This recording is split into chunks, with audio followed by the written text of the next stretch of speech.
Stalik. This is in the Yud Shvat, 10th of Shvat, next Shabbos in the year 1950. So Chabad is very strict about not having a hesped, not to mourn or eulogize a person. Very, very, we're very strict about it, like to the extreme. And to the extent that not just during the funeral of the Levaya, but even after that, the Rebbe said, instead of saying a eulogy about the person, especially you can't, we're going to say stories about the person. Stories, and then the Rebbe started listing off, just saying stories of the Frierdiker Rebbe. Every single day he said different stories. One of the stories in the Frierdiker Rebbe was just 16 years old. His father, the Rebbe Hershel, was very sick, and he wanted him. He wanted that he should move to. The Rebbe Hershel was thinking he should move to Eretz Yisrael. So his wife, Rebbe Sarah, asked, "Who are you leaving the Chassidim to? You know, you have thousands of Chassidim in Russia, and hundreds of thousands of Chassidim, and they're all, they need the Rebbe." She says, "I have my son here, the Frierdiker Rebbe," and he was 16 years old then. But just a 16-year-old is already able, at that point, he's already able to be a Rebbe. A very special connection, personal, my father has with the Rebbe, Frierdiker Rebbe, because he's named after the Frierdiker Rebbe, Yosef Yitzchak, and the Rebbe was the one who told him to have the name Yosef Yitzchak. They wanted to know what they should name him. His grandfather Yitzchak was arrested. They didn't know if he was alive for sure or dead for sure. They asked the Rebbe what to do, and the Rebbe says, "Give a name, Yosef Yitzchak." It was very connected. So that's the first part of the Farbrengen. And you got to say the Chaim. Say the Chaim on this Chaim. Oh, It's a seltzer. I'll do it on the coffee. I'll do the coffee.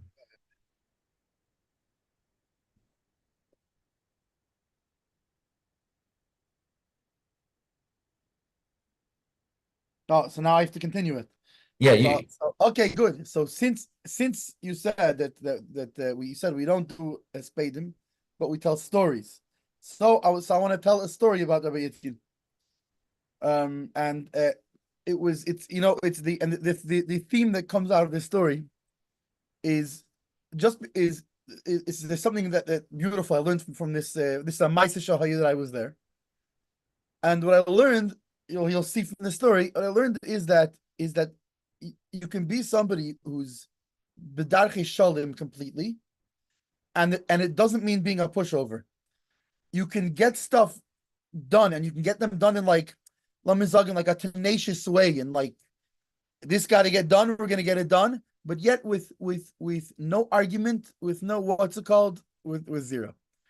It also shows a little bit, Rabbi Itkin was so sweet always that sometimes it was lost on people how sharp he was too. So this story also displays this a little bit. So it was in the Marriott City Center where I was kashering for an event, right, under Rabbi Itkin. So Rabbi Itkin would come in to check this and that, give me instructions. Mendel with this tilt skillet, if you notice, there's a rivet in the thing over here. So make sure you have to be careful to torch that rivet. Or whatever, went through each thing and exactly how he wants it done, whatever. Anyway, so when I was kashering the sheet pans, the sheet trays, which they're used with also with oil, right? And they have on the end of them, they have like a lip that like curls out on the end, right? That's what they're made. It's a sheet pan, and it comes up a little bit, and then on the very edge it like curls over. And Rabbi Itkin really didn't like that we're using them and kashering them, and what's it called? Because that little lip, it can hold like schmaltz in it, and he really didn't like that thing. At the same time, there's in this place, you're gonna start telling them, oh, buy new sheet pans and what's it called? You're trying to forge a relationship with these people. You have to be, Anyway, so so I'm middle of kashing with the big roofing torch, yeah, and he tells me, he walks behind me, he tells me, Mendel, burn this one here. He said, like, do it very. So I told him, like, of course, I know, I like you taught me how to do them. So he tells me, no, I mean, like, really, like basically without saying it, he told me pretty much destroy the pan. Fine, okay, I'm not I don't argue with Rabbi Itkin. That's what he tells me. So I'm torching this thing, right? All of a sudden it makes a popping noise because it starts warping. And then also he said, especially by the lip, and I'm getting the lip, and it's mamish smoking, because you're burning that schmaltz inside of there. And it's everything turning red hot. And so John, who was the kitchen manager, comes behind me and he's watching and he goes, and he has almost like a panicked look in his eyes.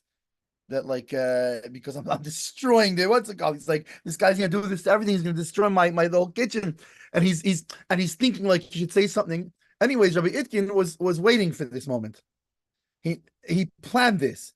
He walks behind John, and looks and he goes, "Oh, John, this is why I really felt it would be such a better idea to just buy sheet pans, because it's such a shame everything should get destroyed like this."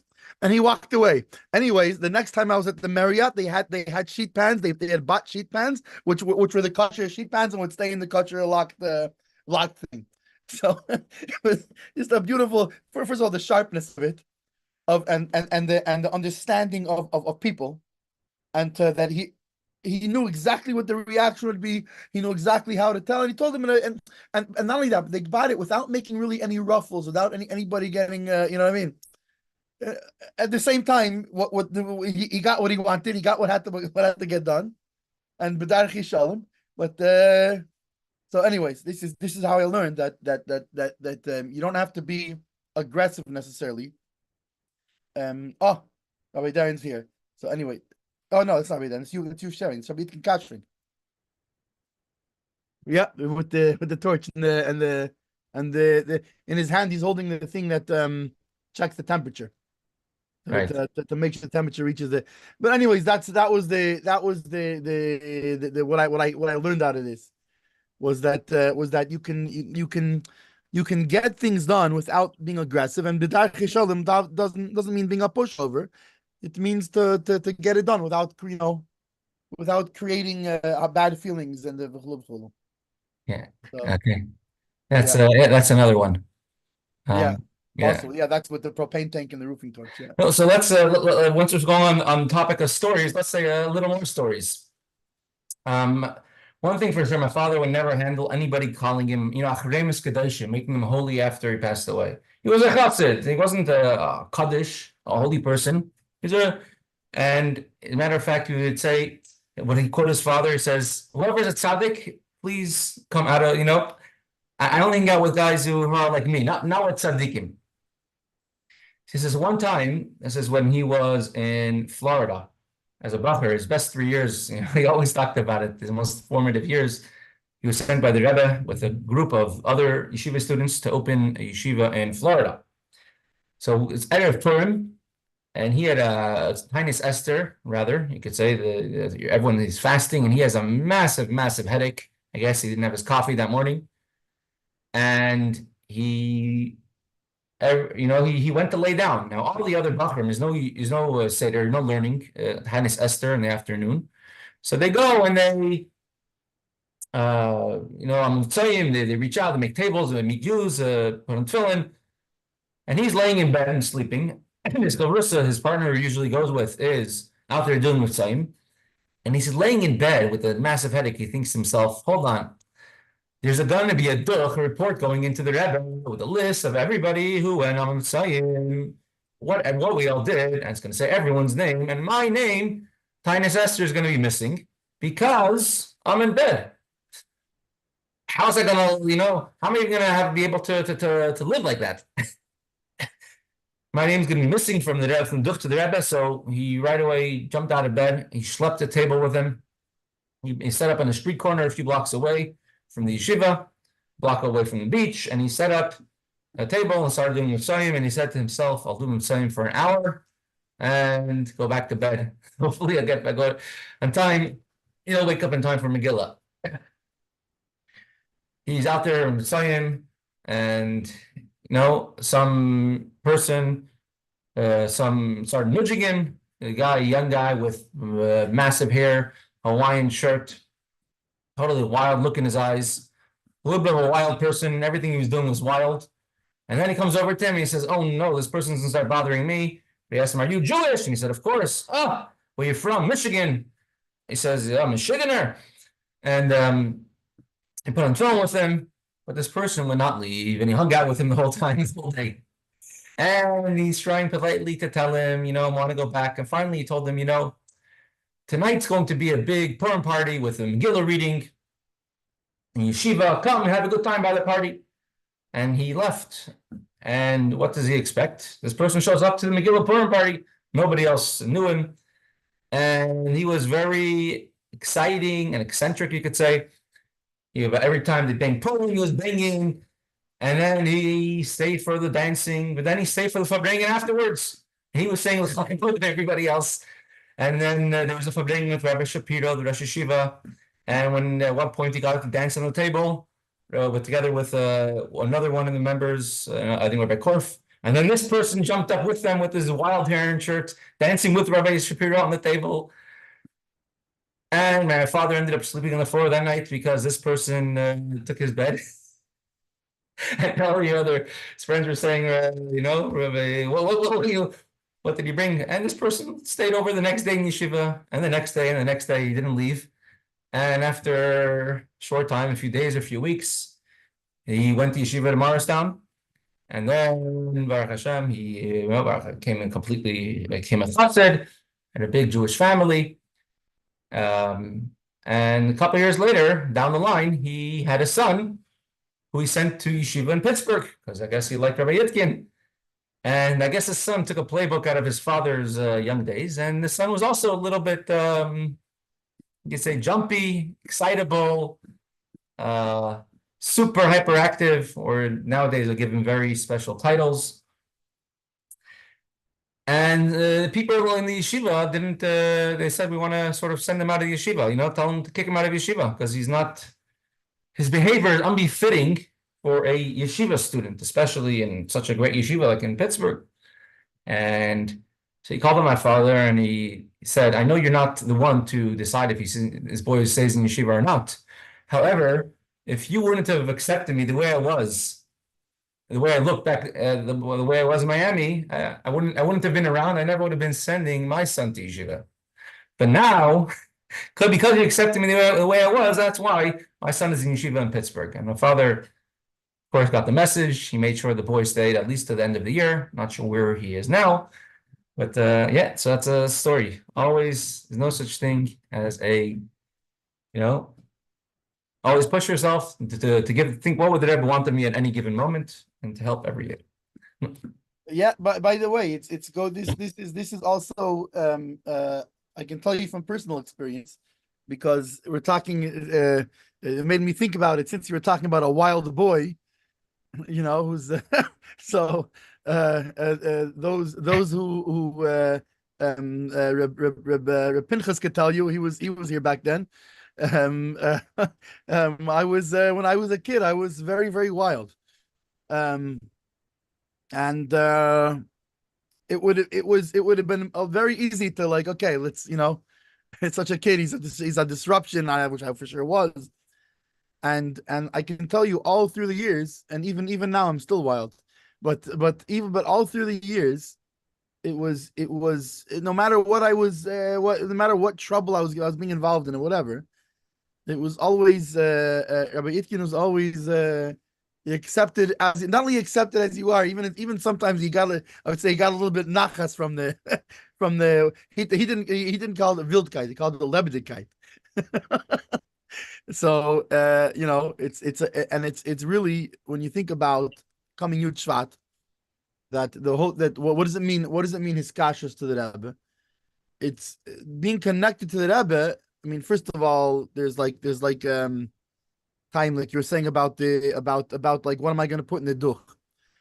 Really, there's really what to learn from that. If we would be guided by I'm going to send a duch. First of all, everybody should be sending a duch to the Rebbe, because it creates an accountability.